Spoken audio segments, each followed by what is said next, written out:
Welcome student. Today we learn the topic basic graphics pipeline. तर बघूया आता आपण बेसिक ग्राफिक्स पाईपलाईन काय आहे. तर पाईपलाईन म्हणजे काय, तर pipeline is a series of transformation.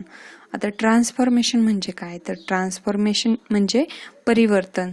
आता इथे ग्राफिक्स पाईपलाईन काय परिवर्तन करते, जो आपला रिअल वर्ल्डचा ऑब्जेक्ट असेल त्या रिअल वर्ल्डच्या ऑब्जेक्टला आपण एखाद्या कॅमेऱ्याने क्लिक केलं, कॅमेऱ्याने ऑब्जेक्ट तो क्लिक केल्यानंतर त्याला 2D फॉर्ममध्ये किंवा स्क्रीनच्या फॉर्ममध्ये दाखवण्याचं काम कोण करतं, ही पाईपलाईन. तर आता ग्राफिक्स पाईपलाईन किती पार्ट्समध्ये आहे, तर ग्राफिक्स पाईपलाईन ही 3 पार्ट्समध्ये डिवाइड केलेली आहे. फर्स्ट पार्ट आहे ॲप्लिकेशन, सेकंड पार्ट आहे जॉमेट्री अँड थर्ड पार्ट आहे रास्टरायझेशन.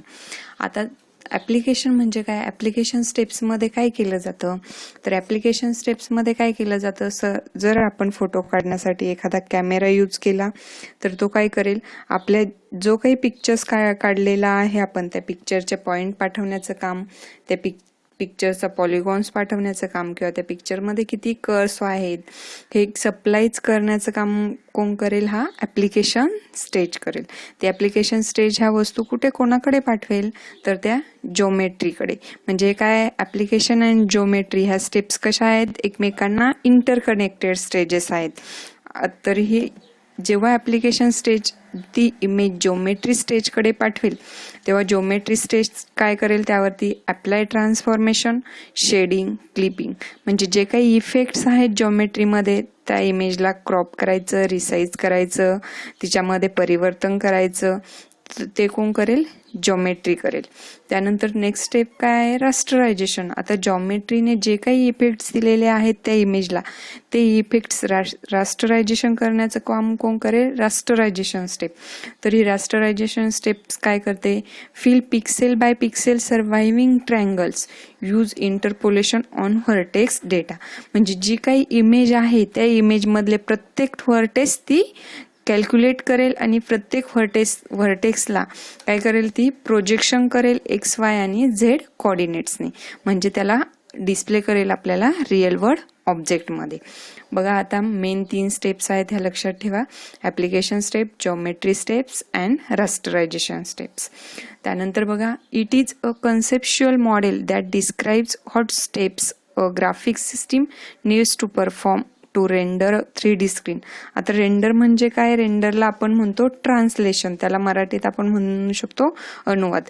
म्हणजे काय, ही पाईपलाईन कशासाठी यूज केली जाते, जर एखादा मॉडेल असेल, कन्सेप्च्युअल मॉडेल असेल, त्याला ग्राफिक सिस्टीममध्ये 3D सीनमधून 2D स्क्रीन म्हणजे आपली जी कम्प्युटरची स्क्रीन आहे त्या स्क्रीनच्या फॉर्ममध्ये जर आपल्याला दाखवायचं असेल तर काय करायला लागतं, आपल्याला काही ऑपरेशन्स परफॉर्म करायला लागतात. ते आहेत ते ऑपरेशन्स म्हणजे ॲप्लिकेशन, जॉमेट्री, रास्टरायझेशन यूज करून आपण ट्रान्सफॉर्मेशन करतो. तर इथे काय करतोय आपण, 3D सीनमधनं 2D स्क्रीनमध्ये त्याला कन्व्हर्जन करतो. आता नेक्स्ट बघा, once a 3D model has been created for instance in a video game or any other 3D computer animation, the graphics pipeline is the process of turning that 3D model into what the computer displays. म्हणजे काय आहे, real world object आहे. 3D model म्हणजे काय, एक real world object, त्याला computer डिस्प्लेवरती कसं शो करायचं हे ग्राफिक्स पाईपलाईन करते with the help of 3 steps. Next आहे, the model of the graphics pipeline is usually used in real time rendering. म्हणजे रिअल टाईम ऑब्जेक्टची कन्व्हर्जन ट्रान्सलेशन प्रोसेस ती यूज करते. आता नेक्स्ट बघा, आपला एक रिअल टाईम ऑब्जेक्ट होता, आता तो 3D, हा 3D real time object graphics पाईपलाईनमध्ये कसा कॅप्चर केला जातो. इथे बघा, कॅमेरा कोऑर्डिनेट सिस्टीम म्हणजे काय आहे, एक पिक्सेल आहे, त्या पिक्सेलच्या जागेवर आपली एक इमेज आहे. म्हणजे सपोज एखाद्याचा फोटो काढायचा असेल आपल्याला तर काय केलं आहे, त्या फोटोने आपण एक व्ह्यू पॉईंट केला आहे, लोकेशन ऑफ कॅमेरा और आय इथे दिलेला आहे बघा. ती इमेज कॅप्चर करण्यासाठी आपण कॅमेऱ्याने काय केलं आहे, त्या कडे व्ह्यू केलेला आहे, व्ह्यू पॉइंट केलेला आहे. तर जो काही व्ह्यू आहे, जो काही पॉइंट आहे, तो पॉइंट किती कोऑर्डिनेट्स मध्ये आहे आपला, XY Z. Real world image ही किती 3D कोऑर्डिनेट्समध्ये असते, मीन्स 3D कोऑर्डिनेट्स कुठले, एक्स वाय झेड. आता ही कॅमेरा कोऑर्डिनेट सिस्टीम काय आहे, तर कॅमेरा कोऑर्डिनेट सिस्टीम आहे origin of the camera centre. म्हणजे आपण जिथे फोकस करतोय ज्या इमेजवरती, ती इमेज कॅप्चर करण्यासाठी आपल्या कॅमेराचं ओरिजिन म्हणजे काय, कॅमेरा कोऑर्डिनेट सिस्टीम. आता ही कॅमेरा कोऑर्डिनेट सिस्टीम काय करते, 3D word represent in camera coordinate system. जो आपला 3D वर्ड मधला ऑब्जेक्ट आहे तो दाखवण्याचं काम, त्याला व्ह्यू करण्याचं काम कोण करते, आपली एक कॅमेरा कोऑर्डिनेट सिस्टीम. त्यानंतर नेक्स्ट बघा, नियर क्लिपिंग प्लेन आणि इकडे फार क्लिपिंग प्लेन. म्हणजे काय, आपल्याला इमेज कुठून कॅप्चर करायची आहे त्यासाठीचे आपले 2 क्लिपिंग प्लेन दिलेले आहे तिथे. फर्स्ट नियर क्लिपिंग पेन आहे आणि नेक्स्ट आहे फार क्लिपिंग प्लेन. 2 टाईपचे प्लेन लक्षात ठेवा. क्लिपिंगसाठी आपल्याला इमेज जवळून, तिचं डिस्टन्स किती पाहिजे, लांब पाहिजे की जवळ पाहिजे, हे क्लिपिंग पेन ठरवतं आपलं. नियर क्लिपिंग अँड फार क्लिपिंग. आता नेक्स्ट इथे बघा दिलेला आहे आपल्याला व्ह्यू प्लेन. आता व्ह्यू प्लेन काय आहे, व्ह्यू प्लेन काय करतो, हा एक प्रोजेक्शन प्लेन आहे. म्हणजे इमेज आपल्या कुठल्या कोऑर्डिनेट्सने आपल्याला दिसली पाहिजे, टॉप, बॉटम, लेफ्ट, राईटने, ते कोण दाखवतं आपल्याला, व्ह्यू प्लेन. तर बघा आता व्ह्यू प्लेन काय करतोय, the plane on to which on object is projected in parallel or perspective projection. म्हणजे त्याचं प्रक्षेपण कसं झालं पाहिजे, ते दिसलं कसं पाहिजे, आपल्या डोळ्यांना, आपल्या दृष्टीला कसं दिसलं पाहिजे ते दाखवण्याचं काम कोण करतं, आपला व्ह्यू प्लेन करतो. नंतर आता बघा ही view plane coordinate system. View plane coordinate system काय करते, तर describe 3D object with respect to viewer. म्हणजे जो काही फोटो काढणारा आहे त्याला ही सिस्टीम कशी दिसली पाहिजे, 3D ऑब्जेक्ट कसा दिसला पाहिजे हे दाखवण्याचं काम कोण करतं, आपलं view plane coordinate system. 3 coordinates असतात त्याला, म्हणून 3D ऑब्जेक्ट म्हटलंय. एक्स वाय झेड कोऑर्डिनेट्स आहेत 3. आता नेक्स्ट बघा इकडे दिला आहे वर्ड कोऑर्डिनेट सिस्टीम.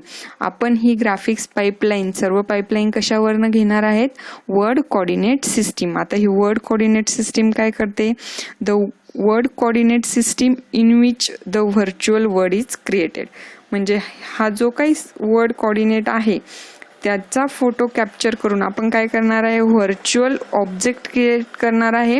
त्यासाठी आपल्याला काय गरजेचं आहे, वर्ड कोऑर्डिनेट सिस्टीम. आता इकडे नेक्स्ट काय दिलंय, व्ह्यू रेफरन्स पॉइंट. म्हणजे व्ह्यू प्लेन ओरिजिन, त्याला आपण VRP पण म्हणतो. म्हणजे काय आहे, जिथून आपण कॅमेराचा व्ह्यू जिथे पॉइंट करणार आहोत त्याला आपण काय म्हणतोय, व्ह्यू रेफरन्स पॉइंट. आता व्ह्यू रेफरन्स पॉइंट कोण कॅल्क्युलेट करतं, तर आपला हा व्ह्यू प्लेन आपल्याला व्ह्यू रेफरन्स पॉइंट देतो. नेक्स्ट आहे व्ह्यू व्हॉल्यूम और व्ह्यू पिरॅमिड.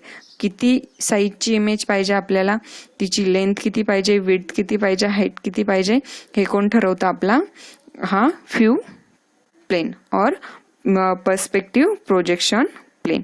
ही काय झाली आपली आता 3D ग्राफिक्स पाईपलाईन. म्हणजे जनरली एवढंच लक्षात ठेवा की काय आहे, एक वर्ड कोऑर्डिनेशन सिस्टीम आहे. त्या सिस्टीम मधला आपल्याला एखादा ऑब्जेक्ट कॅप्चर करायचा आहे with the help off camera.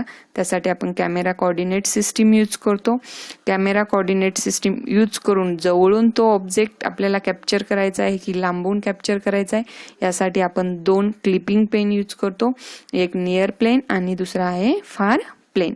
तो ऑब्जेक्ट कसा दिसतो हे आपल्याला व्ह्यू प्लेन दाखवतं. त्यासाठी आपण view plane coordinate system use करतो. हे झालं आपल्या 3D ग्राफिक्स पाईपलाईन बद्दल. आता बघा 3D ग्राफिक्स पाईपलाईन मध्ये काय काय आहे. The real world objects are represented in world coordinate system. Real वर्ल्डचा ऑब्जेक्ट कोण दाखवतं आपल्याला, world coordinate system. It is then projected on to a view plane. कसा दिसणार आहे तो ऑब्जेक्ट हे आपल्याला व्ह्यू प्लेन सांगतं. The projection is done from the view point of the position of camera or eye. आता तो ऑब्जेक्ट कसा आहे, कुठल्या प्रोजेक्शनला आहे, म्हणजे X coordinate, Y coordinate, Z coordinate, हे आपण कॅमेऱ्याच्या पोझिशनवरनं ठरवतो. आता नेक्स्ट आहे, there is an associated camera coordinate system whose z axis specifies the view direction when viewed from the view point. Camera Z axis वरनं ठेवला तर कसा व्ह्यू पॉइंट दिसेल हे आपण आपल्याला कॅमेरा कोऑर्डिनेट सिस्टीम मधनं दिसते. तर नेक्स्ट आहे the infinite volume swept by the rays emerging from the viewpoint and passing through the window is called as view volume. म्हणजे काय, the infinite volume swept by the rays emerging from the viewpoint and passing through the window. म्हणजे किती किरण जाणार आहेत, आपण काय image capture करताना किती रेज पास होणार आहेत विंडो मधनं, त्याला आपण काय म्हणतो, व्ह्यू व्हॉल्यूम और view pyramid. Clipping planes, 2 clipping planes आहेत तिथे, near and far are use to limit the output of the object. म्हणजे जवळून ऑब्जेक्ट घ्यायचा की लांबून ऑब्जेक्ट कॅप्चर करायचा. नेक्स्ट आहे the mapping of an object to a graphics device requires the transformation of view plane coordinates to physical device to coordinates. म्हणजे काय करायचं, आपल्याला ऑब्जेक्ट मॅपिंग करतो तेव्हा फिजिकल डिव्हाइसचा ऑब्जेक्ट आहे तो आपल्याला काय करायचं आहे, त्याचं ट्रान्सफॉर्मेशन परिवर्तन करून आपल्या व्ह्यू प्लेनला कोऑर्डिनेट्स करायचे. त्यासाठीच्या 2 स्टेप्स आहेत आपल्या बघा. There are 2 steps involve in this process. First step आहे the window to a view point transformation. The viewport is basically a sub-rectangle of a fixed rectangle known as logical screen. Next step आहे the transformation of logical screen coordinates to physical device coordinates. बघा आता sequence of transformation in viewing pipeline. काय आहे आपली step first, representation 3D object आहे वर्डचा. नंतर काय केलं जातं, कॅमेरा कोऑर्डिनेट सिस्टीम त्याला कॅप्चर करतो आणि ट्रान्सफॉर्म करतो. ट्रान्सफॉर्म केल्यानंतर क्लिप अगेन्स्ट व्ह्यू व्हॅल्यू, म्हणजे किती डिस्टन्सवरनं क्लिप केलेला आहे ते व्ह्यू व्हॅल्यूने ठरवलं जातं, किती त्याची साईज आहे. त्यानंतर काय आहे, जेवढी साईज असेल त्यासाठी आपल्या स्क्रीनसाठी त्याला प्रोजेक्ट टू व्ह्यू प्लेन, नंतर ट्रान्सपोर्ट टू व्ह्यू पोर्ट, नंतर transform to physical device coordinates. म्हणजे काय आहे, सेम एक ऑब्जेक्ट कॅप्चर केला, ट्रान्सफॉर्म केला, त्याचा व्हॅल्यूम दिला, नंतर आपल्या प्लेनची ला साईज मॅच केली, त्यानंतर परत त्याला ट्रान्सफॉर्म केलं, कसा पाहिजे आपल्याला, कुठल्या व्ह्यूने दिसला पाहिजे तो ट्रान्सपोर्ट टू व्ह्यू पोर्ट, नंतर आहे transform to physical device coordinates, कसा ऑब्जेक्ट होता तो फिजिकली तो. आता नेक्स्ट स्टेप होती, म्हणजे ह्या वरचा काय झाला आपला 3D सीन. आता त्याला 2D कसं करायचं ते, transfer of logical screen coordinates to physical device coordinates. आता representation of 3D world object, नंतर क्लिप अगेन्स्ट विंडो, त्यानंतर transform to view port, transform to physical device coordinates. म्हणजे काय झाला होता आपला हा फिजिकल कोऑर्डिनेट्सला आपण ट्रान्सफॉर्म केलं होतं, तसंच इथे 3D ऑब्जेक्ट घेतला, परत त्याला आपल्या जेवढी विंडोची साईज आहे, आपल्या कम्प्युटरची साईज जेवढी आहे, ग्राफिकल विंडो जेवढा आहे ग्राफिक्सचा, त्या विंडोनुसार त्याला क्लिप केलं, क्रॉप केलं किंवा त्याला ॲडजस्ट केलं. त्यानंतर त्याच्यामध्ये परिवर्तन केलं, जेवढा व्ह्यू आपल्याला पाहिजे, झूम केलं 50%, 60%, 80%, 100%, त्यानुसार व्ह्यू पोर्टनुसार त्याला ॲडजस्टमेंट केलं. त्यानंतर फिजिकल ऑब्जेक्टसाठी ट्रान्सफर केलं. म्हणजे फिजिकल डिव्हाइस जेवढं होतं त्या फिजिकल डिव्हाइसच्या कोऑर्डिनेट्स सारखं त्याला ट्रान्सफर केलं. ही आहे आपली बेसिक ग्राफिक्स पाईपलाईन. हा व्हिडिओ एकदम काळजीपूर्वक पहा. एकदा समजला नाही तर 2-3 वेळा व्हिडिओ बघा आणि व्हिडिओ आवडला तर लाईक नक्की करा.